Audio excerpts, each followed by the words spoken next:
안녕하십니까? 2025년 3월 14일 금요일 인도네시아 헤드라인 시작합니다. 첫 번째 소식입니다. 인도네시아와 베트남이 수교 70주년을 맞아 양국 관계를 포괄적 전략 동반자 관계로 격상했습니다. 프라보워 수비안토 인도네시아 대통령과 또럼 베트남 공산당 서기장은 자카르타 대통령궁에서 정상회담을 갖고 협력 강화를 공식 선언했습니다. 양국 정상은 국방 안보를 비롯해 첨단 기술, 디지털 경제, 녹색 경제, 어업 등 다양한 분야에서 협력을 확대하기로 합의했습니다. 특히 초국가적 범죄 대응을 위해 정보 공유를 강화하고 무역 장벽을 해소해 양자 교역 규모를 180억 달러까지 확대할 계획입니다. 프라보워 대통령은 베트남의 경제 성장을 높이 평가하며 베트남이 인도네시아의 중요한 지역 파트너임을 강조했습니다. 넘 서기장도 인도네시아와의 관계를 최우선으로 두겠다고 밝혔습니다. 또한 양국은 남중국해 문제와 관련해 남중국해 행동준칙 협상 가속화를 촉구하며 아세안 차원의 협력을 강화하기로 했습니다. 한편 인도네시아와 베트남은 남중국해에서 어업권 문제로 갈등을 겪어왔습니다. 인도네시아는 불법 조업 단속을 강화하며 베트남 어선을 다수 납포했고 2019년에는 해군과 해안경비대 간 충돌이 발생하기도 했습니다. 이에 이번 관계 격상이 실질적 협력으로 이어질지 주목됩니다. 다음 소식입니다. 인도네시아 정부가 야심차게 출범시킨 국부펀드 다난타라가 투자자들의 불안감을 키우며 국영은행 주가 급락을 초래하고 있습니다. 정부가 시장 안정을 위해 노력하고 있지만 투자자들은 다난타라의 경영 능력과 운영 방식에 대한 의구심을 거두지 못하고 있다고 니케이 아시아가 보도했습니다. 8% 경제 성장 목표를 달성하기 위해 출범한 다난타라는 출범 직후부터 인도네시아 증시에 충격을 주고 있습니다. 국영은행 주가가 급락하며 인도네시아 종합주가지수는 2021년 9월 이후 최저치를 기록했습니다. 특히 주요 국영은행들의 주가가 크게 하락했습니다. 투자자들은 다난타라 경영진의 정부 직책 겸임과 국영기업부 중심의 감독위원회 구성에 대해 우려하고 있습니다. 이에 금융당국과 증권거래소가 시장 안정을 위해 다양한 조치를 취하고 있지만 로잔 로슬라니 다난타라 CEO의 해명에도 불구하고 시장 반응은 냉담한 상황입니다. 한편 전문가들은 다난타라의 운영 방식과 투자 전략이 인도네시아 경제에 중요한 영향을 미칠 것으로 보고 있습니다. 성공적인 투자 성과를 거두면 경제 성장에 기여할 수 있지만 부실 운영이 현실화될 경우 심각한 경제적 타격이 불가피할 전망입니다. 다음 소식입니다. 인도네시아 중산층 확대 속도가 기대에 미치지 못하면서 프라보워 수비안토 대통령이 목표로 내건 8% 경제 성장 계획의 차질이 예상됩니다.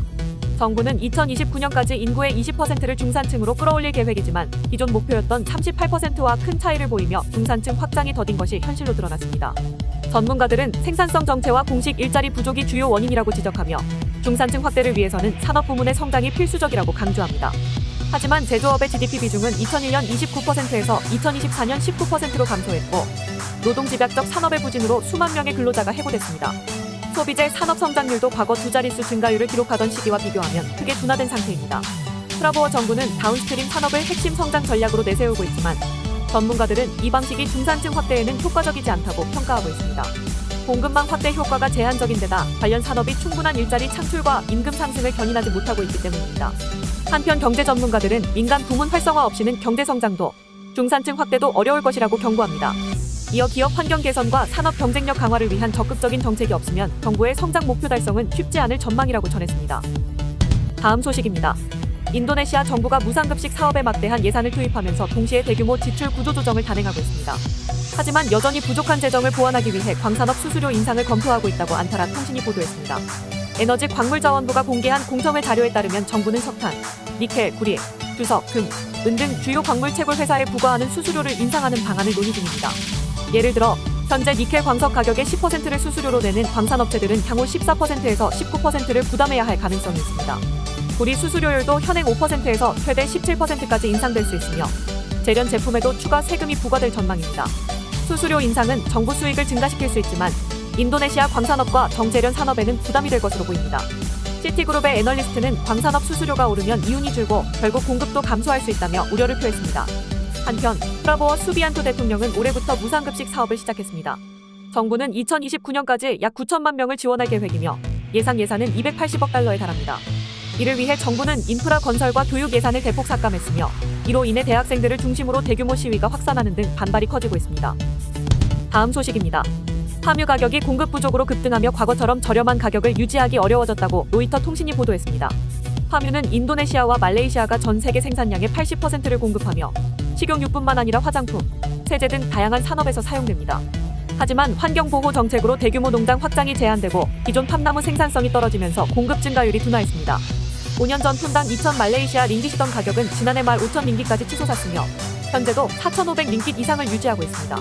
또한 인도네시아 정부가 바이오 디젤 정책을 강화하며 파뮤 수출량이 줄어드는 것도 가격 상승의 원인입니다. 인도네시아 정부는 올해부터 경유에 섞는 파뮤 비율을 40%로 확대했으며 내년에는 50%로 높일 계획입니다. 이에 따라 인도네시아의 파뮤 수출량은 2030년까지 2천만 톤 이하로 감소할 전망입니다. 전문가들은 공급 부족이 지속될 경우 파뮤 가격이 더욱 오를 수 있으며 개발도상국 소비자들이 가장 큰 영향을 받을 것이라고 경고하고 있습니다. 다음 소식입니다. 우리나라 정부가 아세안과 협력해 인도네시아의 AI 반도체를 활용한 고성능 컴퓨팅 환경을 구축한다고 밝혔습니다. 과학기술정보통신부는 자카르타에서 아세안 고성능 컴퓨팅 인프라 구축 사업 착수 행사가 열렸다고 발표했습니다. 이번 사업은 2023년 한 아세안 정상회의를 계기로 기획된 한 아세안 디지털 혁신 플래그십 프로젝트의 일환으로 아세안의 AI 디지털 역량 강화를 목표로 합니다. 해당 프로젝트는 2029년까지 총 3천만 달러 규모로 진행되며 이 중 인도네시아 연구혁신청 연구시설 내 AI 반도체 기반의 고성능 컴퓨팅 인프라 구축에는 1천만 달러가 투입될 예정입니다. 착수 행사에는 까으끔 포온 아세안 사무총장, 이장근 주아세안 대한민국 대표부대사, 낙사나 트리 한도코 인도네시아 연구혁신청 청장, 이식 한국과학기술정보연구원 원장 등이 참석했습니다. 김경만 과기정통부 인공지능기반정책관은 AI 컴퓨팅 인프라는 국가 AI 경쟁력의 핵심이라며 이 사업이 아세안의 AI 디지털 역량을 강화하고 한국과 아세안이 함께 성장하는 계기가 되길 바란다고 강조했습니다. 시청해주셔서 감사합니다. 다음 시간에 뵙겠습니다.